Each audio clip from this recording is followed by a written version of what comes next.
శ్రీరామ జయం. పద్మావతి పరిణయోత్సవాలు ప్రారంభం. తిరుపతిలో గంగానమ్మ జాతర, త్రిశూర్, తిరువాన్కూర్ ఇలాంటి దివ్యక్షేత్రాలలో అమ్మవారిని నీటి రూపంగా అర్చన చేయడం ఈనాటి విశేషం.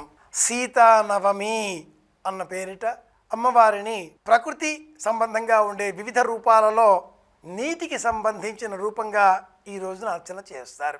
వైశాఖ మాసం శుక్లపక్షం పంచమి ఈ ప్రత్యేకతలో అరుణాచలేశ్వర స్వామిని ఆరాధన చేయడం ప్రారంభం చేసుకొని నవమి వరకు నీటి రూపంలో అమ్మను ఆరాధన చేయడం.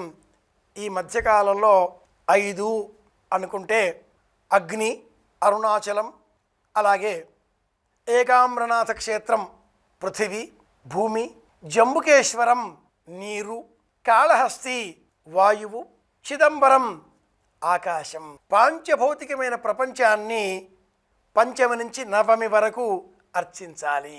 ప్రకృతిని, పర్యావరణాన్ని శక్తి పేరిట, అమ్మవారి పేరిట ఆరాధన చేయాలి. ఈ విషయం బోధించడం కోసమే తిరుపతిలో గంగానమ్మ జాతర ఉత్సవాలు ప్రారంభం. జాతర అయినా ఉత్సవాలు అయినా ఏ పేరుతో మనం సంకల్పం చేసినా ప్రధాన లక్ష్యం శక్తిని పూజించడం. నీటిని పూజించడంలో అర్థం ఏమిటి అంటే నీరు మనకు ప్రాణం.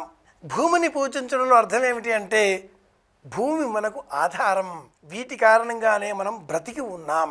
బ్రతుకు ఆధారమైన ఈ 5ంటిని దైవ రూపాలుగా గుర్తించాలి. అరుణాచలం కొండ చుట్టూరా ప్రదక్షిణ చేస్తాం.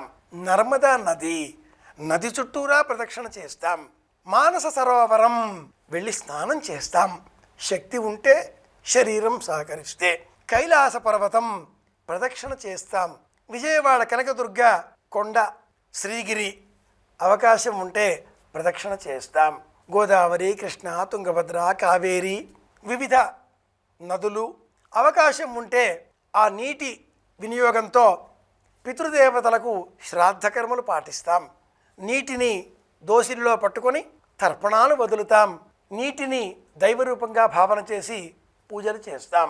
ఏ దైవాన్ని పూజించినా ఆ పూజకు ప్రారంభంలో కలశ పూజాం కుర్యాత్ ఒక చెంబులో నీరు పోసుకొని ఆ నీటిని గంగా, తుంగభద్ర, కావేరి, నర్మద ఆ నదులన్నింటినీ ఆ సారాంశం ఇక్కడ ఉంది అనేటట్లుగా శ్లోకాలు చెబుతూ ఇవి పవిత్రమైనవి అనే భావన అనంతరం ఆ నీటిని వినియోగించి అర్చన చేస్తూ ఉంటాం. శరీరంలో కూడా 70% నీరు. అలాంటప్పుడు శరీరం కూడా కలశమే. శరీరంలో కూడా నీరు ఉన్నది. ఈ శరీరంలో నీరు ఉన్న కారణం చేత ఆ నీరు దైవం అని వేదం చెప్పింది కనుక ఆ పోవై సర్వ దేవత ఆహా.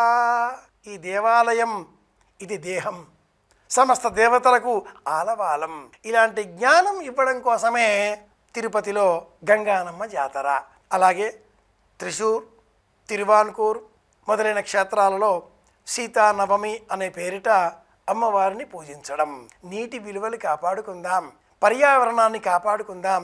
పర్యావరణ పరిరక్షణ మనందరి ప్రాథమిక కర్తవ్యం. అందరి క్షేమాన్ని కోరుకుందాం. మళ్ళీ రేపు కలుసుకుందాం. శుభమస్తు.